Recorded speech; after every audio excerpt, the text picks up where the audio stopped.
What is going on, guys? It is Manager King, and thank you for stopping by on the channel. I hope you guys are all having a fantastic day.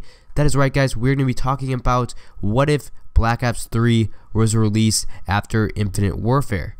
Now, this brings up a very interesting discussion because if Black Ops 3 was released after Infinite Warfare wouldn't be the ones that got the hate because their game would have been last year and Black Ops 3 would have been this year. And I feel like a lot of people would have been hating on Black Ops 3 for doing advanced movement again for a third year, just like how Infinite Warfare has it the same way as I just said, where they're getting the hate this year instead of Black Ops 3 because people are sick of the movement system, but they still did advanced movement for that third year. So the reason we got another futuristic game this year is because Infinity Ward has been making this game for 3 years. This game started during Advanced Warfare, and a lot of people liked Advanced Warfare when it first came out because it was something new and it was something fresh. When we had boots on the ground for many years before Advanced Warfare came out, a lot of people got sick of them doing the same thing over and over and over again, making boots on the ground games year after year, and they wanted something new. So Sledgehammer Games decided that they were going to go to a futuristic stage of Call of Duty and add a new movement system.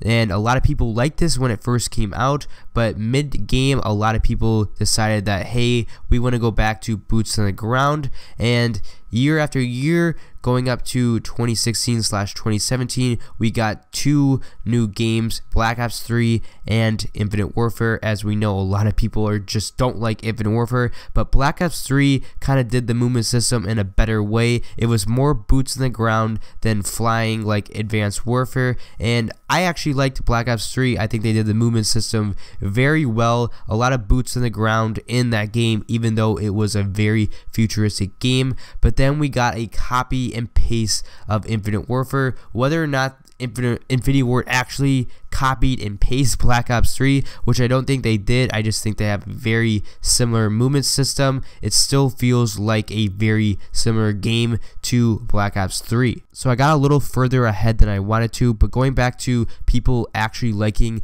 the advanced movement system when it first came out in Advanced Warfare, Infinity Ward was just started to make their game and plan it out, and they saw that people were liking the advanced movement in the early stages of Advanced Warfare, so they decided to go ahead and make a futuristic game. After that, there's no going back.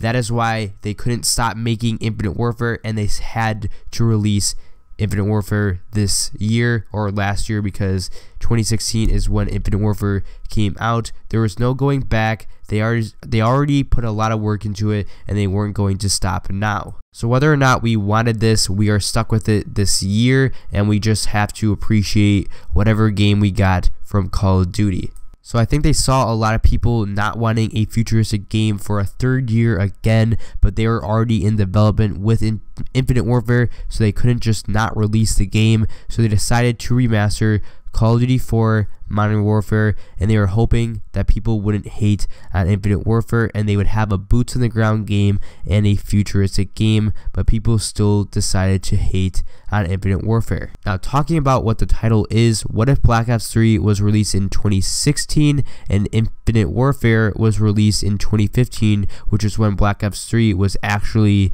released in? So what if they just flip-flopped around? I'm saying what would be the circumstance right now for Treyarch.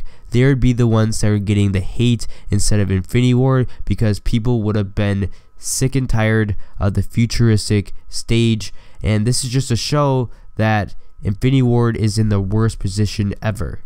The reason is because they are the last year in the Call of Duty cycle. The Call of Duty cycle is 3 years, and they are the very last year. So if it was boots on the ground and we got it for 3 years, people would actually get sick of it. There would be a group of people that would say, hey, I'm getting sick of the same thing over and over again, and Infinity Ward would be the ones that are getting all the hate, even though it's not entirely their fault, because they look at the first year of the Call of Duty cycle, and that is Sledgehammer's game. So if people like that game, they're going to use aspects from that game and put it into their game, but their game comes out 2 years after, so people could be sick of those aspects that they put into their game and no longer want to play that type of game. The main point of this video is to just show that it's not entirely Infinity Ward's fault. They are in the worst position during the Call of Duty cycle. Each year they have it the worst because they are the last game,